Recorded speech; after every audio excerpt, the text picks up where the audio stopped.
Hi everyone, Mrs. Sheridan here. I'm the library media specialist at the middle school.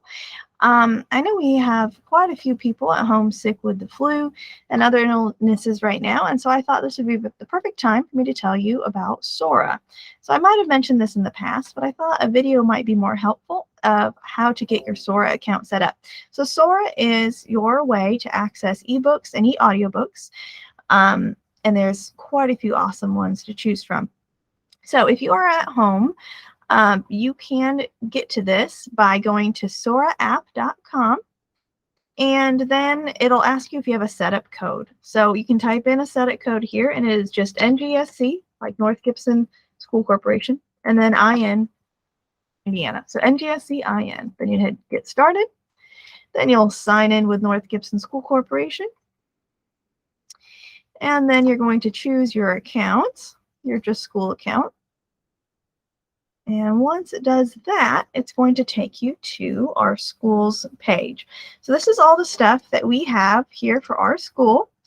And I'm going to admit that it is not that huge of a collection. And that's just because I haven't spent too much money on it. And that's mainly because the public library has quite a few books. And it's pretty awesome. So you have to add the public library the first time you go to use it. So you click on the three lines up here in the upper right corner. Then you're going to click on Add Library right here. You're going to type in Princeton zip code, which is 47670. And then you'll find over here on the left, Indiana Digital Library. Say, this is my library. And you will see now there's a bunch of new books that were not in there before. So let's say you would like to check out this Hunger Games cookbook. You would hit the borrow button here, and the first time you do this, it's going to ask you to sign into your library. So where it says select your library, you are going to choose North Gibson School Corporation. So you're going to have to scroll all the way down to where you see North Gibson right here. Then you hit sign in. And once again, you're going to have to sign in with your school email. Sometimes it's quicker than others. Come on.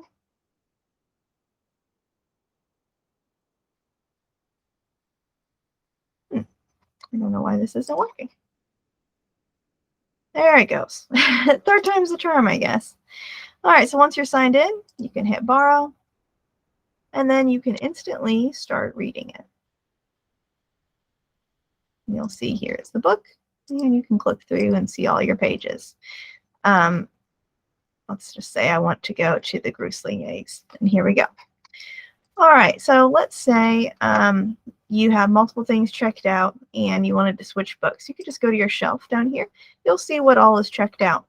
You'll notice the downloading.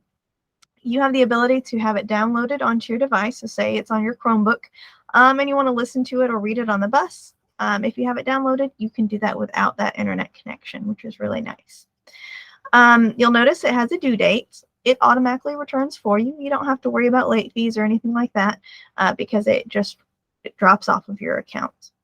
However, if you are done with it and you don't want it anymore, you can click on options and you can go to return. Now, say you're nearing your due date, you can actually renew it, and that would let you keep it longer. Okay. But that is the basics. Something I do like about this is that they do have a dyslexic font, which is kind of cool. So let me go back to the home page and check out a traditional fiction book so you can see what I'm talking about here. So let's say you're going to get this one. I'm going to borrow it. And you can change your settings so that the font size can be bigger, smaller, and so on. So let me get to a different page here. Okay, so if you click on the A up here, you can change it to different lighting, contracts, the text scale here. But something that I like is that they have a dyslexic font. So if you know that you struggle being dyslexic to read, and you can click on that, it changes it to a font that helps you focus. But after you mess with things and decide you don't like whatever you just messed with, you can always change it back to the publisher's default here, and it'll change it back to how it used to be. All right, well, that is the basics of how to use Sora. and I hope you enjoy it. It is available and free to all North Gibson's students who have an email address. All right, you guys have a great day.